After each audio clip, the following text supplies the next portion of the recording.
Before we begin, we want to acknowledge that today's episode will cover sensitive topics related to gun violence and suicide. If you or someone you know is in crisis or needs help, please contact the Suicide and Crisis Lifeline by calling or texting 988. You can also visit their website at 988lifeline.org. Please remember that there is always support available and you don't have to face a crisis alone.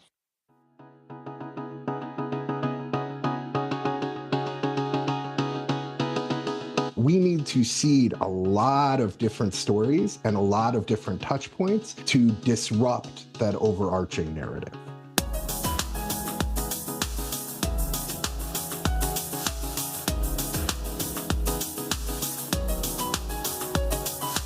I'm Rich Frazier. And I'm Russ Fanoff. Welcome to the Nonprofit Fundraising Exchange, a podcast from IPM Advancement. We believe strong nonprofits can change the world, and our goal with each episode is to bring you insightful conversations with thought leaders from the nonprofit sector. Let's dive in.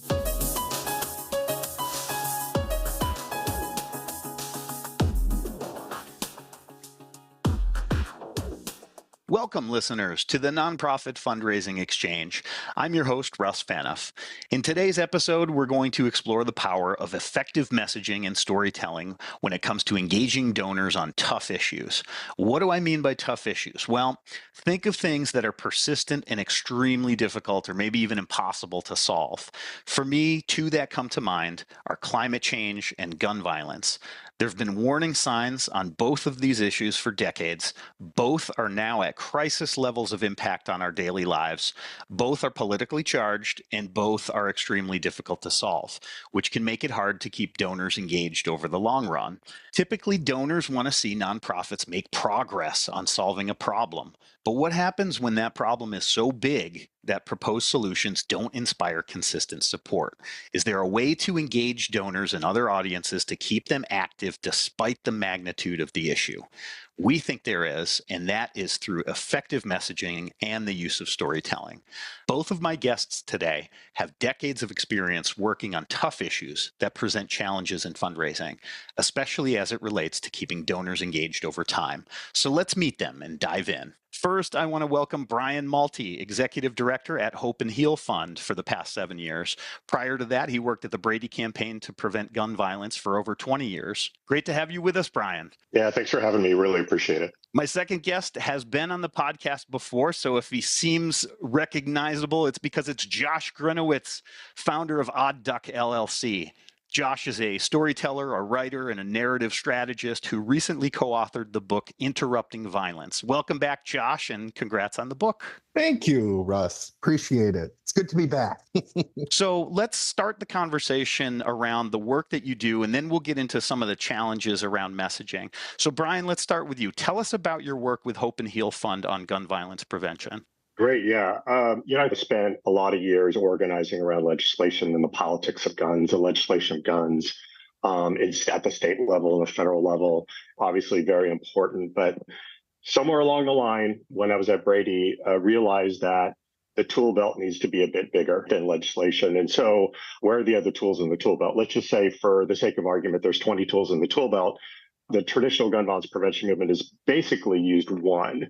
Now that's expanding, but I think what was so gratifying about coming back to my home state of California and working at the Hope and Heal Fund is that we were able to add value to tools that are already in place, specifically in communities, but also to develop tools. We know that other issues like climate change and reproductive rights, smoking, legislation is a piece of it, but it's not all of it. So I think that what we do at Hope and Heal Fund is we are a donor collaborative. We are funded by other foundations here in California. We work closely with communities. We don't tell communities what to do. We listen to them and add value to the work that they're doing. At the same time, we want to change systems. What do I mean by that? We want to change systems where, for instance, government systems, county systems, city systems, why aren't they paying attention to gun violence? Why aren't they paying attention to firearm suicides, to homicides, to domestic violence? I think that Hope and Heal Fund, even though we're a California-based fund, is really leading edge in terms of the working across the country. We do a lot of innovative things. So very proud to be here. It's part of my journey to make sure that the legacy that I leave behind and that we leave behind provides more tools for folks to reduce firearm injury and death. I love that. And storytelling is just maybe one part of the equation, right? And in that tool belt, it's one tool that we can use. Well, I'm so glad to have you here. And let's go to Josh. Josh, tell us about your background. Tell us about the new book and some of the other work you've been doing. I was actually started in health communications and public health, working for an organization called Cure Violence Global, which is a community violence intervention. That was years ago, and that actually turned me on to the power of storytelling.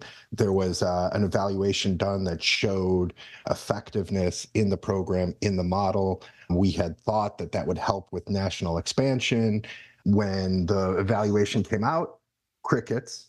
However, around the same time, a documentary film, The Interrupters, came out. It told the story of 3 of the interrupters who were doing these conflict mediations, gang violence interruptions. And essentially everything that we thought would happen with this evaluation ended up happening with the documentary. We were brought all over the country and so on. And so to me, I took that as an opportunity to say, hey, there's something to the storytelling thing. I went back to grad school for creative writing and literature, tried to marry that with my health communications background. And so my career since then has actually been informed by that. I am the chief narrative strategist and founder of Odd Duck. We are a storytelling for social change creative consultancy. We help develop narrative frameworks and strategic storytelling platforms, as well as develop content and so on. And as you mentioned, Russ, we have a book coming out, Interrupting Violence, that tells the life story of my co-author, Kobe Williams, who was actually featured in that documentary. And it tells his entire life story from growing up in one of the most violent communities in Chicago, being a gang leader, a shot caller, a drug dealer, serving a 12-year sentence, and then coming out and saying, hey, I got to do something to give back to the community that I took so much from. And for the past 20 years, he has really been a face of the community violence intervention movement. He's trained over 1,000 workers nationwide in violence prevention and in some of these conflict mediation strategies.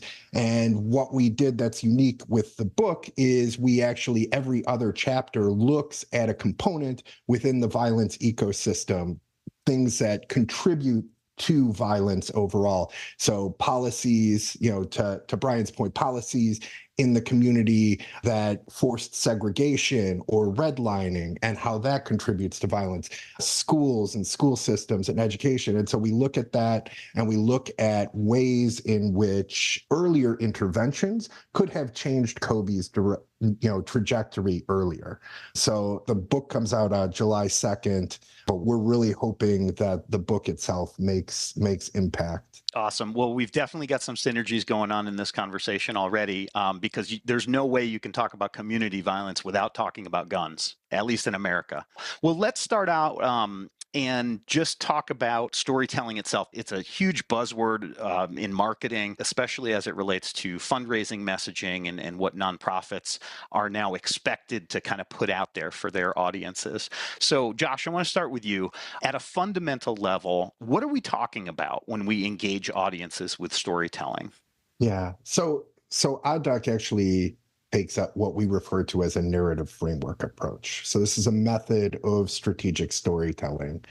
And essentially we develop a story map, and essentially that story map looks at who are the audiences that we need to reach with these messages or with these stories. What are the things that resonate most with them? What are the barriers to them understanding, accepting, or believing those? And then what are the actions that we want them to take? And all of that combined is what we refer to as a story map. And then what we ideally would like to do with a campaign and intervention, and when we're cultivating these stories, is to create alignment driving toward a specific change that we want to see, whether that's a change on the policy level, a behavior change, some sort of health communication or health information adoption change or something, and pulling all of those audiences together that are going to have the most impact, either creating barriers to the adoption of this message, or that can actually, if they have the right information, move this forward. And then what are the stories in there? We like to say that we shape and share stories. So we're not necessarily coming in and crafting something, or, the traditional communications and marketing approach of like, here's your talking points, here's your bullet points, and just stay on message. We like to listen to the actual story as it's relayed to us from those credible messengers, and then help craft that in a way that will actually be heard, but without taking anything away from the community itself in expressing those stories. Interesting. So let me ask you this: as you're working with those credible messengers, are there situations where what they're telling you takes you in a different direction? Always. I refer to these as aha moments or light bulb moments, because you have to be talking to the audience. And I think that's a big stumbling block that a lot of folks who claim to be storytellers often make, is they say, well, we know exactly what the change we want to make, and we know how to craft that, and here's your narrative. Right. An example that I always go back to is right at the beginning of the pandemic, when we were brought in to do a 5-city campaign around some of the social distancing and the masking and so on. What we were told is, well, we have a lot of youth, African-American youth, who are not masking up. And we know that, this age range likes to take risks. They are on the edge. And so they're not accepting the full scope of what we're dealing with COVID. And so that's why they're choosing not to mask up. So we started doing interviews, and one of the things that we found, Russ, up front, was audiences, young Black men telling us, when I mask up, I make myself a target for law enforcement. And because of that, I have to choose between whether I'm exposing myself to something that I can't see, I don't understand, and I'm not feeling any of the symptoms of, or a law enforcement professional who's in my face and asking me why I'm wearing a mask, right? A horrible decision to make. But if we had gone with what was the common wisdom in that moment and said, okay, let's message around the risk-taking factors, or let's message around this, we would have been completely misguided. Yeah. But being able to identify what the actual motivation was for this group, and being able to message around that, changed the dynamic completely. Yeah, interesting. And one of the things, Russ, I always find interesting to share specifically about that campaign is that we did some testing with messaging. We had some rap stars, we had some NBA players that we had crafted messages for, and we're doing kind of like these mini push PSAs, right? Mm-hmm. Yeah. But the messages that we found were most effective, got the most traction, and resonated most with our audiences were always the violence interrupters, the outreach workers, and the community health workers who were already on the street. Yeah. They had a relationship, they were respected, and they said it exactly the way they would normally say it in a one-on-one conversation. And those messages resonated far more than any of the celebrity push that we were doing at the time. Interesting. Brian, what have you seen in your work? Yeah, and I just want to make 3 quick points about sort of narrative change. One is, it's not only narrative changes, telling the story of your own community from the credible messengers, but for us is we add value to and fund solutions, right, in those communities. So part of it is lifting up the solutions that people don't know about. Number 2 is we work with reporters across California that are like, I'd really like tools so I can report on this differently. I really care about this issue, but I'm in a hurry. I got a deadline, and it's like I got the stuff from the cops, but there's nothing else, right? So what we've done with Berkeley Media Studies Group over 6 years, we're kind of almost at the finish line, which is really exciting. We found out what the media was saying about these communities, so we had a baseline. We then got to credible messengers, those in domestic violence, community violence, firearm suicide, which includes firearm owners. And we asked them, what are the messages that resonate with you that you use? We then poll tested them. We've gone back and put them in a training manual, which is just about complete. And then we're going to spit these messages back out to the people that gave it to us and also to the media. So I think there's enormous opportunity to educate reporters. The third thing I think is really important, especially for funders, right? So we're nearing the end of our narrative change work in terms of the credible messages that have been tested, right? We're going to spit those back out. But I do think that there's a huge opportunity, which we're exploring with foundations and funders, is okay, you have now the messages that resonate, right? You have a messaging guide. Well, what are you going to do with it? We can't just go, here's the PDF, it's 100 pages, go for it. They're like, well, I don't know what to do with this. So we have a big wish list for foundations so that we can make sure that they know how to tell their stories and that they have the capacity to do so. That's interesting. It brings up it makes me wonder how you guys navigate that. And maybe, Josh, if you could talk a little bit about the environment. How do you navigate that environment when you do start to get these assets in hand that are very compelling, but you're not sure how to effectively get them into the hands of people who are going to use them, number one, and then have those people actually use them in a way that's going to move the needle? Yeah. So I would say, as Brian said, it's not just handing off the PDF. Hopefully there are also trainings in queue. Ideally, there's train the trainer type methods. So reporters talking to other reporters, hey, you shouldn't talk about that issue that way, or did you know XYZ? So it's figuring out what the leverage points are to amplify these changes that we're trying to make. We differentiate narrative from story. So story are all of these little touch points. Narrative is the overarching ideas that come out of this. So going back to violence prevention, the racialized narrative that comes with how we talk about violence, as opposed to the lone wolf school shooting aspect of it. So the Berkeley Media Studies, they did a whole bunch of research into the discrepancy between how those stories are told. And though that forms that narrative. So we need to seed a lot of different stories and a lot of different touch points to disrupt that overarching narrative and to be able to assert and insert a disruptive story that's going to change the overall trajectory, driving toward those solutions that Brian was talking about. Brian, you wanted to add something. I think part of this is also, just to be really frank, is about funding. Like all of this in terms of narrative change and lifting up your solutions is not just for the media, it's also for foundations, it's also for communities to get on the same page so that they can collectively move the needle in terms of getting dollars.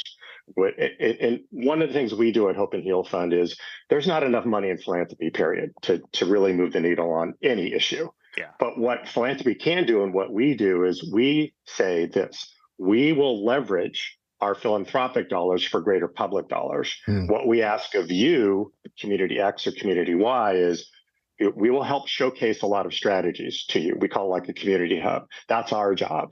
Then you decide the strategies that you want to do. And then you get on the same page and approach your city council, your county council, state dollars, federal dollars. So even if we're successful in, like Josh is talking about, which is super important, is the touch points and the overall narrative and chipping away at that. Part of the lifting up the narrative and the stories about your community is to make a compelling case to your city council or county council or the state or the federal government why you should get these dollars, right? Yeah. So without dollars, we can change all the narrative we want. Nothing's really ever going to happen. So part of this, to me, is also directly connected to securing funding so that these strategies that they're working on and that they're highlighting in the media can be ultimately successful.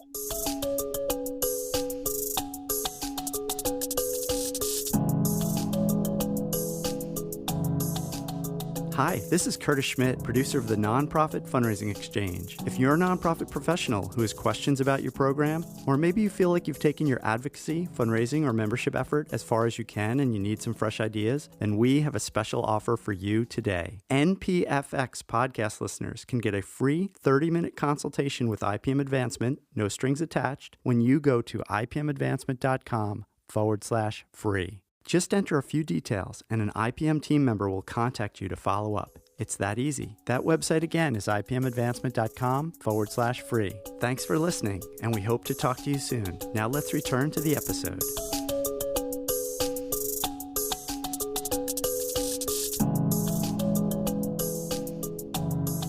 I often think of storytelling in kind of a way that only focuses on the emotional aspects of an issue, an affected, impacted person who's experienced gun violence, right?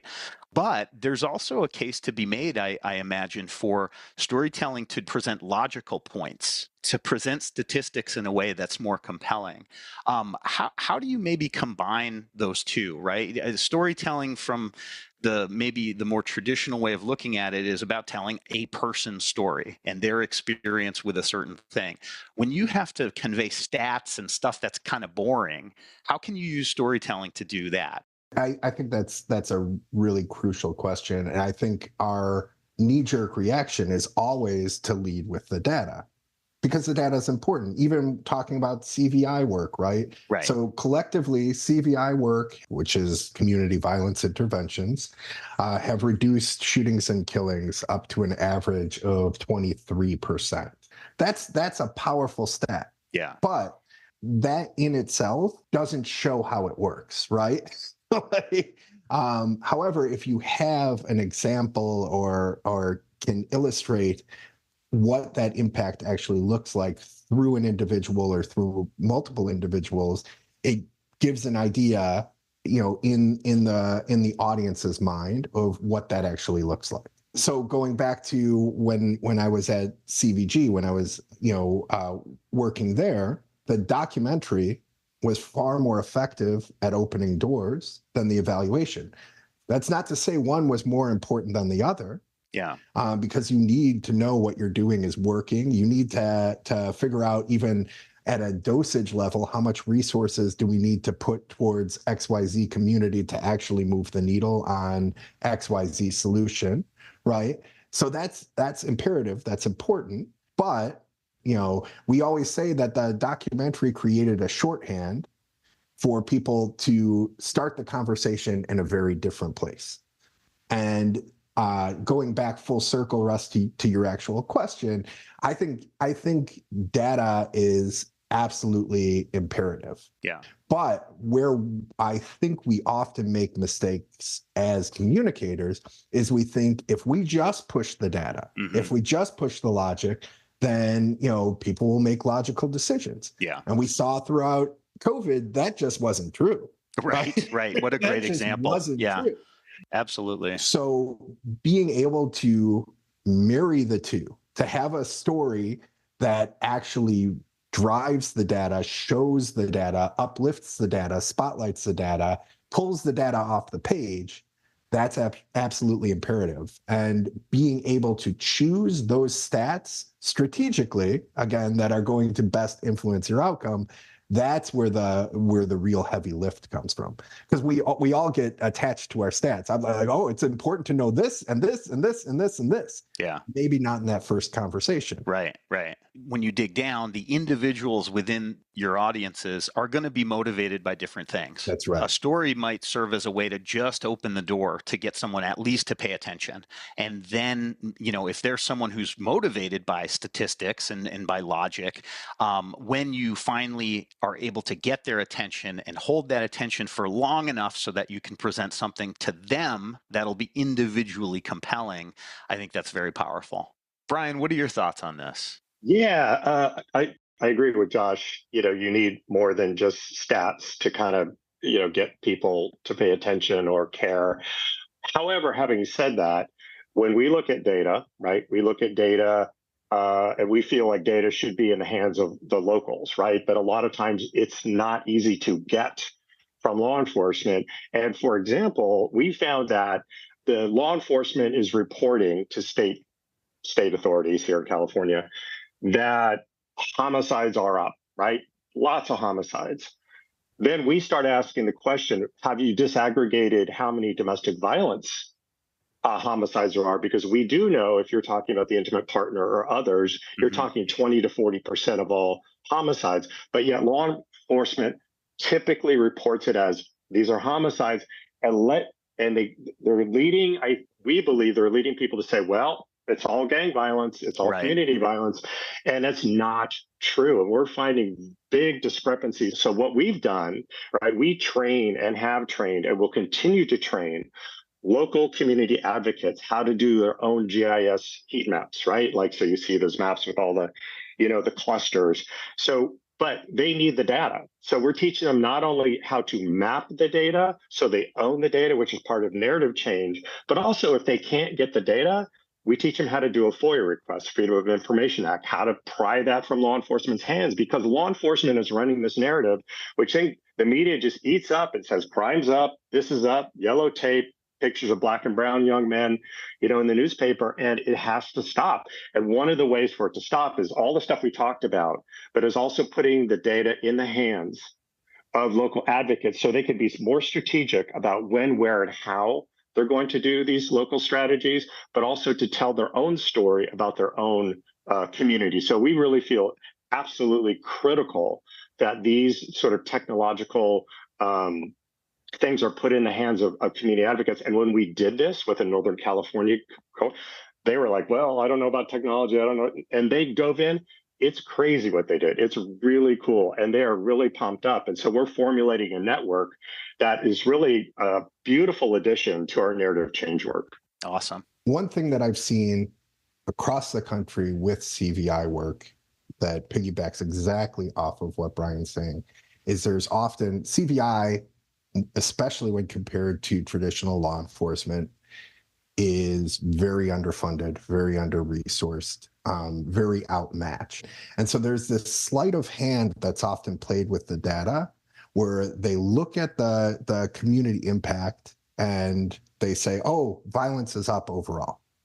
But if you look at the beats, at a beat-to-beat level, block-to-block level of where CVI work is actually taking place, the violence is going down. So that's where you get these stats of the 23% overall reductions.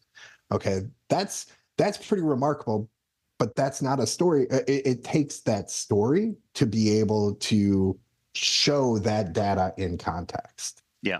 And the second one I just want to talk about, so this wasn't a CVI program, but it was a violence prevention program based in Minneapolis. And there were two epidemiologists who were working in the public health department. Law enforcement was being very rigid about what data they were sharing. When they would share data, it wasn't the right data, and so on.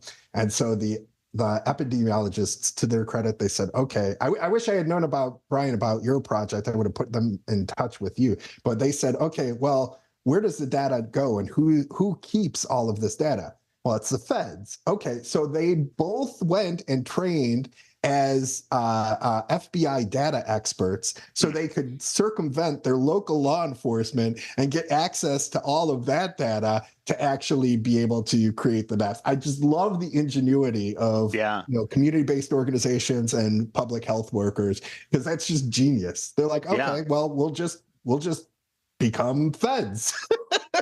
Can I bring up one thing, Russ, if it's okay? I mean, I know, and I so appreciate, we talk a lot about community violence, but two other major forms of gun violence are a lot of times left out of the conversation. One, I think I mentioned earlier, which is intimate partner violence, domestic violence, which, depending on stats that you see, can be anywhere from 10 to 40% of all homicides. And I think the other piece is firearm suicide.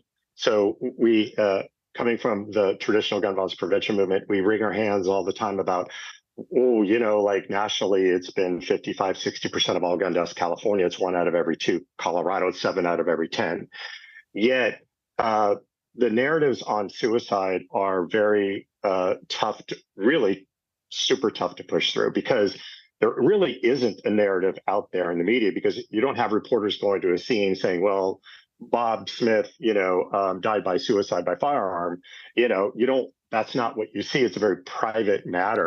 Right. Died unexpectedly is the phrase that everyone uses. Right. And I get that. And we're not trying to change that part, but there has to be education about suicide and lethal means, right? Women attempt suicide far more often than men, but men die way more often. Why? And it just doesn't get out in the media. It's the gun. Like 9 out of 10 times, you're not going to get a second chance. So I also think it's important to highlight the different forms of violence, because a lot of times we get kind of stuck on the homicide or the mass shootings, and those are important to address. But we also see from an equity standpoint that young African American males and Asian population primarily, or the firearm suicide rates are skyrocketing. Where's the stories? Where's the narrative on this, right? How do we make funders care about those things, right? Because people tend to go, well, we want to be in these communities, we're equity focused, so we want to focus on community violence, we want to focus on mass shootings, of course, because they're so tragic. Yet these other two forms of violence, which can be in some states 3 out of every 4 gun deaths, are like, well, that's just somebody else's problem. So I definitely wanted to surface that as well. Yeah, absolutely. I think it's super important. I do want to chime in too and say that if you yourself are experiencing any kind of difficulties, if you need resources, a great resource is 988lifeline.org. You can also call 988 if you're in a situation where you think you need some help in terms of suicide and crisis. So before I get into the conversation about advice, as you all are out there, both of you, and working to use narrative strategy and storytelling together and delivering it to audiences, are you seeing any differences in how people are taking that in and responding to you generationally? Because we know typically in fundraising, a lot of the money comes from older people, right? But we know a lot of the social change in the United States comes from younger people, but they're not necessarily the ones who are giving. And I'll add in there, when I reviewed Giving USA's most recent report that breaks down some giving by generation and what's happening right now, that group of millennials that 5 or 10 years ago was not giving a whole lot of money and were not very philanthropically motivated have completely stepped up over the past several years. And over the next 20 years, those are the folks who are going to take the place of, right now, driving philanthropy, the baby boomers, right? Baby boomers have a ton of wealth. Generationally, there's going to be a wealth transfer. A lot of millennials are also going to partake in that. And there's been a question of whether millennials are going to be able to convert from being kind of online activists to people who are really involved in their communities, taking action that goes beyond a keyboard. And the natural progression of that, as we know in the nonprofit world, is the next step is giving money. Right? You start to get involved with a cause, you find some organizations that you like that are doing effective work, and the natural progression is for you to support those organizations by making a gift. So how do you see different audiences, and specifically looking at generationally, how do you see people react to what you're putting out there? So I would say I'm seeing or would identify maybe 3 generational differences as related specifically to storytelling. And I think this is very exciting, very, very encouraging. The first is, kids today right, actually have, because of the ubiquity of what we taught or refer to as storytelling, right? Because of that, younger audiences today have a much higher bullshit detector. Yeah. And they're going to tune out things that don't resonate with them, or they're going to see through artifices and things that are contrived way earlier than maybe our generation. Yep. And I think that's encouraging. It means that we have to, do the work as storytellers, because it means that they're screening out a lot of crap, right? And seeing through it. The second thing is, I think, this is a meme generation. You can tell a story with a single image. Sure. That's huge. Yeah. It's a shorthand. We as storytellers can learn how to use that shorthand to our advantage. If we can figure out that language and, then that gives us a leg up to leverage faster to solutions, to conclusions, and to the power of change, right? And so again, I think that's very exciting.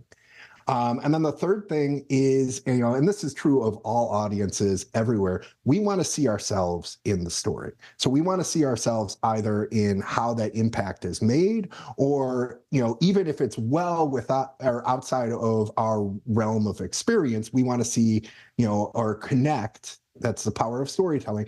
Connect with the issue that's being shared. So I think we're going to see, technology is going to be a big driver in this with VR and AR work.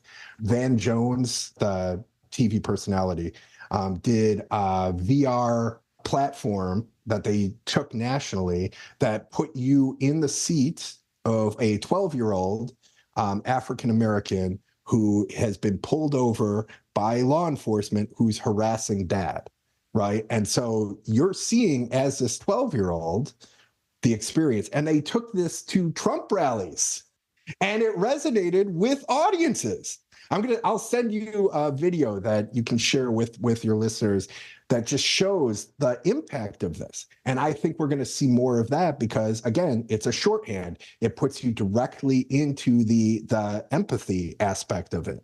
And so those are the three trends that I'm seeing generationally, and we need to learn that language and figure that out and leverage it for social good. Interesting. So let me ask you this. When it comes to being effective with storytelling techniques, is it most effective to have it from the first person, or can it still be effective if you're telling someone else's story? Like, what's the dynamic there?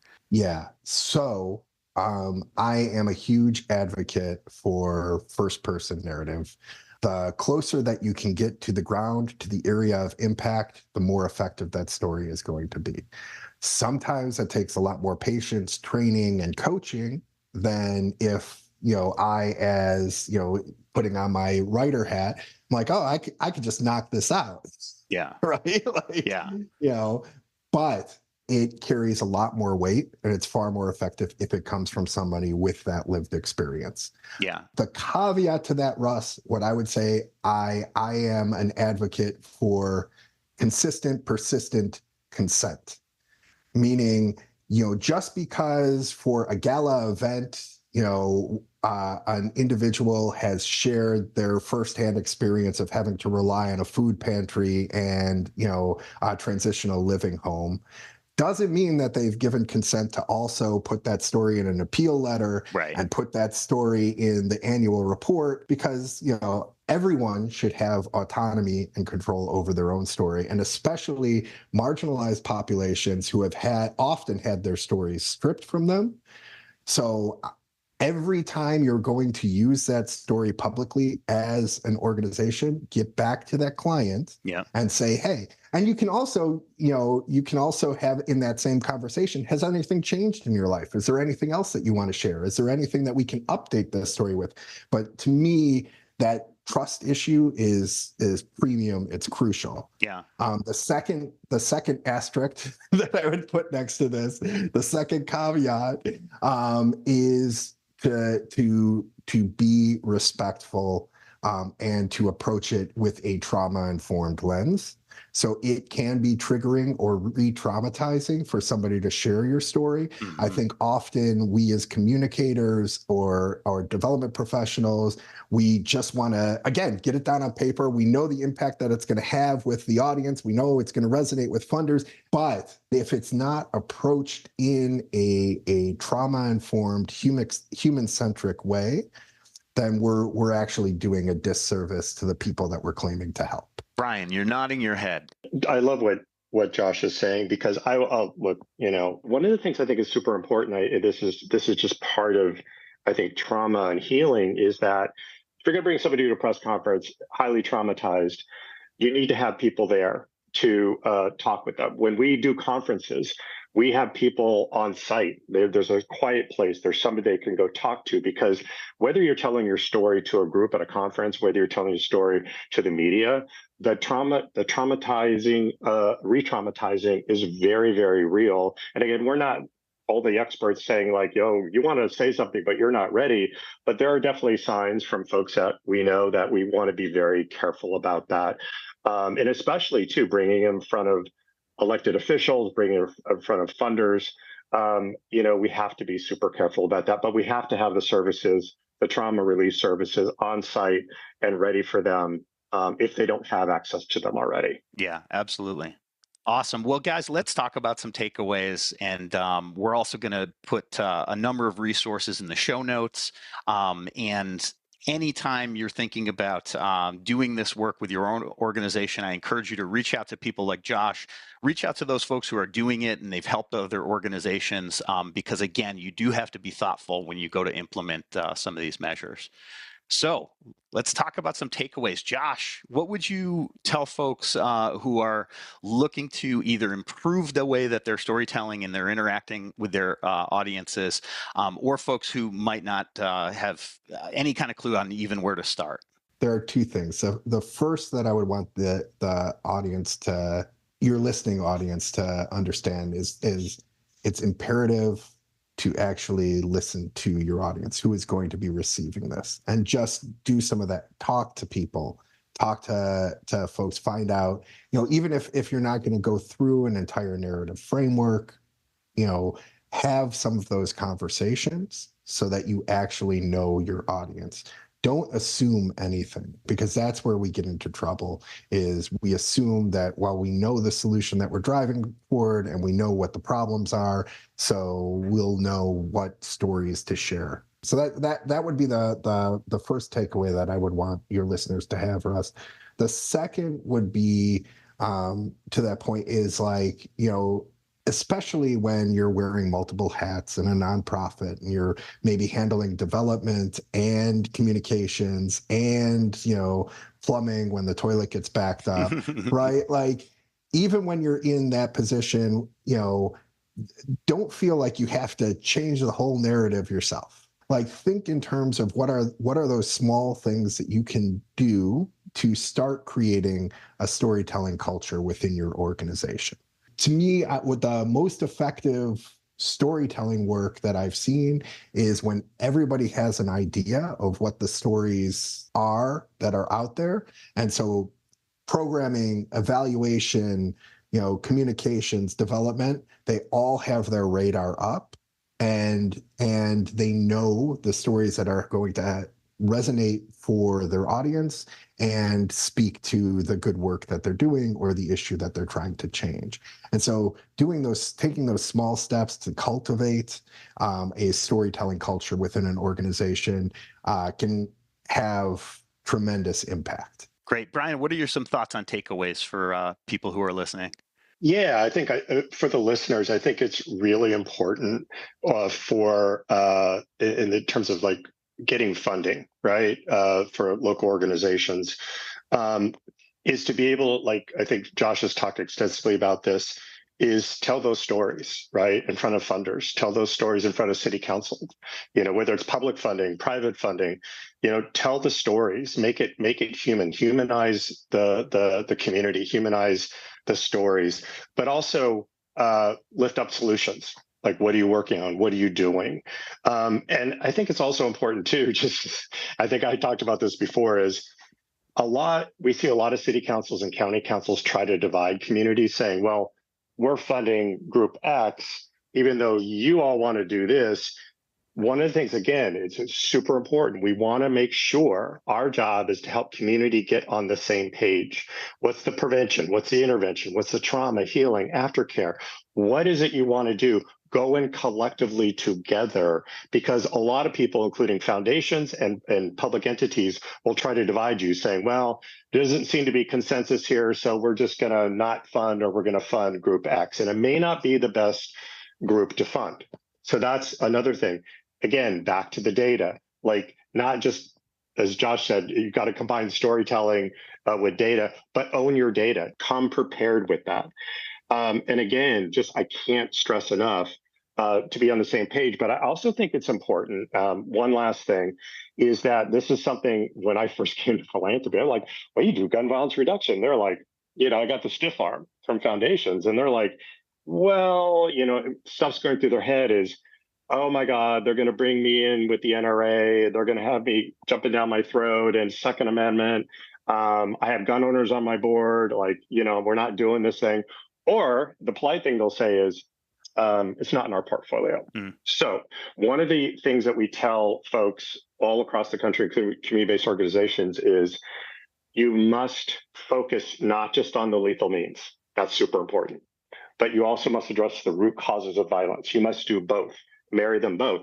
And when you do that, and then you go to a funder and you look at their portfolio, what they fund, you try to fit in what you're doing, any of those pieces, into what they're doing, rather than what my mistake was early on. Like, we do gun violence reduction. And it's like, nope, we don't do that. We're not doing that. Good for you. So I think it's really important to come prepared and to do your research and to make sure you're fitting in to their framework, their portfolio, those things. And again, this is not chasing dollars. This is just making sure if you're addressing all root causes and the lethal means, you have a number of things you can plug into a foundation, city council, or county council. Great. Yeah. And I think, my big takeaway on this is you do need to do some prep work, right? It's not necessarily a turnkey thing that you're going to prop up and it's going to be going next week. But if you do invest the time, if you invest some resources in it, it's going to pay dividends for you. And it's the way that the world is going. I think, as Josh said, younger people are kind of demanding this in the way that we communicate with them. And those are going to be the people who give you money. If they're not doing it now, that's the big group in the future that you're going to need to interact with in an authentic way. As Josh said, their bullshit meter is very high. So you want to make sure that you can connect with those people in an authentic way, make the case for the work that you're doing, bring them in as a partner to the work that you're doing.